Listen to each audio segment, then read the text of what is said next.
Hey,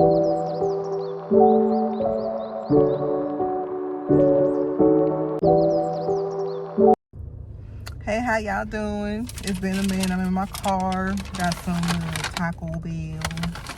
Cause y'all know the nacho fries is back.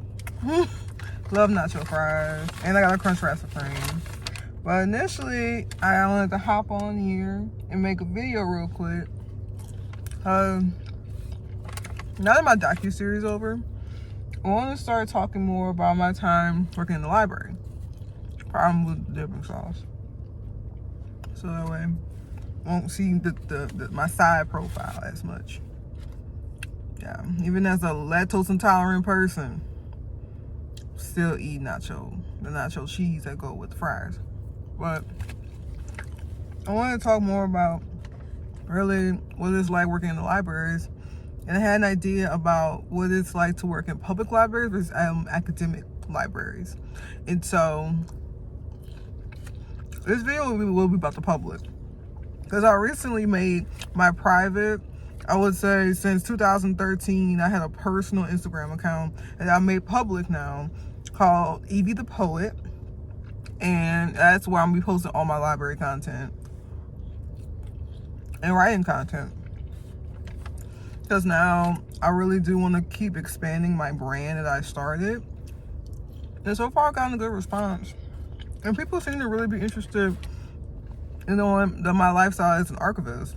But before I was an archivist, I worked at the public library. And so I worked there for 3 years. I worked in 2 departments technically, but I helped out in teens and young adults quite a bit. But I started out in technical services and reference. I was they call it a library aide or a computer aide. So I basically help people fill out job applications, do resumes, anything dealing with the computer. If there was issue with the computer, I was the person you came to. Now, being in this position taught me quite a bit. Taught me a lot of patience and compassion, because I was helping complete strangers. The neighborhood I worked at, I'm not going to name any names, but it was within a dominant African-American neighborhood. So I really got to see poverty for the first time in my life, because I grew up middle class. So I have like certain privileges that I didn't think were privileges, but trust me, when you actually see what it's really like, I don't complain about my life no more. Honestly, I just say now that I've had more disappointments. I've had people disappoint me more than just saying, oh, my life was so tragic and people abandoned me and broke my trust. No. You have to help people fill out welfare applications. You have to help people who don't know how to read and write fill out applications. You have to help older people with Social Security, food stamps. And seeing the difference between how people are being educated and the lack of education, and how people really don't know how to use a desktop computer versus a smartphone. And it's like, computers came out in the 80s, but because we have these smartphones now, which is what I'm filming on, it's like that knowledge has really gone away, but the society is still catching up. And so we only come so far, and there are times where you still will have to go to an actual desktop or a laptop computer and do what you need to do on, like, you know, a professional aspect. Like, I've helped a lot of people send off resumes and emails, and they have to mostly sign PDF forms. That was mostly my job. That's really what I did for 2.5 years. And it taught me quite a bit, because I was already a compassionate, non-judgmental person. But I learned it even more to a certain aspect of, like, I can't let people get to me. If I upset someone, they're just gonna be upset. Like, there are days where I couldn't help no one. There are days where I had, like, the hardest day, I would honestly have to say, is when I had to tell someone that they don't qualify for a job. That was a very difficult day. I wouldn't wish that on nobody. Like, delivering that type of news is just terrible. It's equivalent to going to the hospital and finding out news about a relative. It's equivalent to finding out if you qualify for even a house or a loan. It's just a simple job. Like, I've met so many people that were willing to work, but because their financial situation, and now jobs, you have to have an email address. That's something I learned early on. So when someone came in that did not have anything, not even a cell phone, it really is rough. Like, especially if you just got out of prison, like, there were no resources for that population. And so it was hard to like convey that message. And then I would usually have to get the supervisor, because, you know, people get upset, which you have every right to be upset. And it is messed up that the system is rigged. It really is. And this whole time, within 5 minutes now, you did not hear me mention once about helping somebody check out a book. That's not the public library. The public library is more so, honestly, a community center. People come seeking help. People don't really come hardly for books anymore unless they're children, you know. Which I enjoy my time working in teens. Well, volunteering, I would say. But then when I went and got my master's degree, I did take a couple classes on like how to do public programs and whatnot. Almost out of cheese.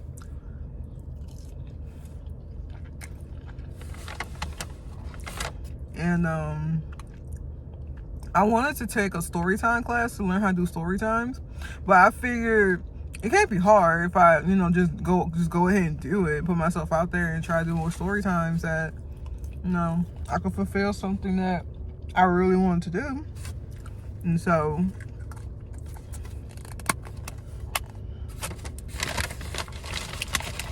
yeah, and it was never easy working at the public library, but it was the most rewarding experience, I can honestly say.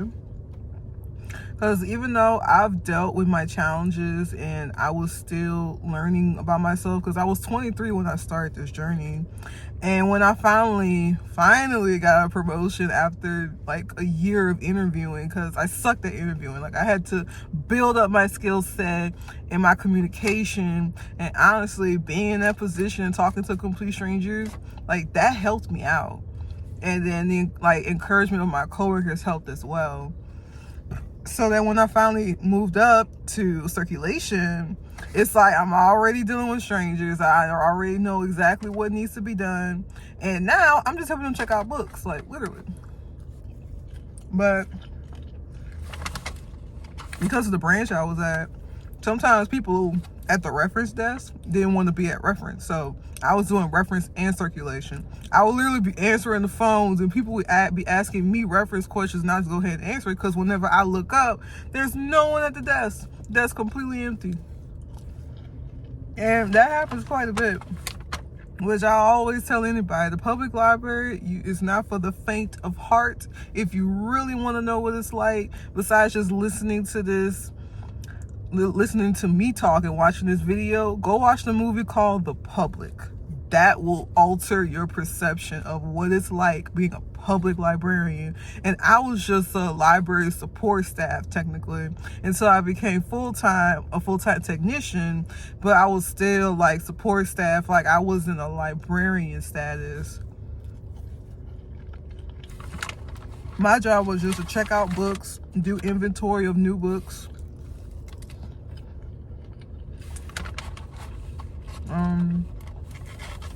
I did shelf reading sometimes. You know, sometimes people don't put books in the right places, so every so often we'll do shelf reading, and they'll divide up the library amongst the workers, and we'll go to our assigned sections and read to make sure all the call numbers are in order. And if not, we reshelf. But that was initially my job. Once I became full-time, I mean, I literally went from making $10 an hour part-time as a library aide to 14 as a technician checking out books all day long. It's a pretty good job. I also have a Crunchwrap Supreme in here, but I'll probably wait to eat that a little later. But when I switched to circulation, I didn't stay long. And it wasn't because I couldn't handle the challenges of, once again, just being in front of complete strangers and having to be on demand, asking questions, having to be at the desk sometimes by myself, having to manage the money and make sure no one comes behind the shelf when they get upset with me. That was never the issue. The issue that I dealt with personally was dealing with more racism. I went from a dominantly African-American community to a dominantly older Caucasian community, and it was a complete switch, and it was a lot of subtle hints. And I will never forget the day this lady came up to the front desk and literally looked me in my face and said that there's a group of black men just sitting outside by this chair, and I don't know what they're doing, but I need you to get your supervisor, and you need to get security. And was looking me dead in my face while saying this, and I was like, you're telling me that you're racially profiling someone and you demand me to get my supervisor, and she would not leave the front desk? So I had to literally be like, okay, I'm gonna go get her. She's in the back. And when I went in the back and told her, she had the same facial expression that I probably had on my face, where it was like, are you kidding me? We had a lot of those situations. I had more people blow up at this location because of entitlement. They felt like because things weren't done how they wanted to or in a quickened pace, they'd be quick to get the manager. And honestly, that type of environment was so bad. Like, I literally witnessed a black man yell at 3 of my supervisors who were white women, and they're all librarians, get yelled at. And it was just like every racial slur you could think of. It was terrible. Like, we had to call the police that day. And it was just like, I can't imagine myself finishing school and still being here. Like, it's just, it was a lot to deal with. And I didn't feel like it was right. I feel like I was probably not best in that type of scenario. Cause like, I'll never forget that I had to sit down one day. The manager had to sit down with me talking about that I cannot be so, I would say I'm very direct, because I learned early on that you cannot sit here and sweet talk people. You cannot sit here and be like too nice, because people will try to manipulate you and walk all over you. I done been in situations like that. You gotta be careful. People will try to set you up and manipulate you. But in this scenario, I simply told someone that they could not access the Wi-Fi because it was down. But I don't know if it was because of how I said it or not, but apparently she was an important person and she got in contact with someone in higher management, and it trickled back down to my manager. And she had to sit down with me talking about I need to correct my attitude and be much nicer.